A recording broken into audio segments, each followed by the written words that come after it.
We asked about the land. How big should the land be if someone wants to start growing chili and benefit? Now, when it comes to growing, anyone can grow. Even if you have a small portion of land, you can grow. Someone with half an acre can grow, and they can take care of their crops, and they can be able to make a profit. That's why I advise you to grow in a big place, at least 1 acre, for you to benefit. It also makes it easy for you to get a market. For example, if your pepper is in Masaka, then you call me and I'll ask you how big, and then you'll tell me I have a 1/4 acre. Then I'll ask you how many boxes do you normally harvest, and then you tell me I harvest about 40 boxes.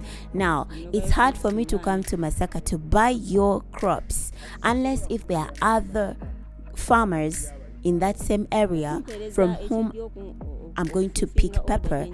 Then I will know that if I drive my car and come to Masaka and take 100 boxes, it's good enough for me to be able to fulfill the orders that I have. But if there is just a few boxes, it's hard for me. Now, if you choose to grow and deliver by yourself, a few boxes, like 8 boxes worth 80,000, won't even be enough to cater for your transportation from the garden to the company. Now, when you get these small returns, when you go back, you will just get exhausted and you'll slash away all the pepper.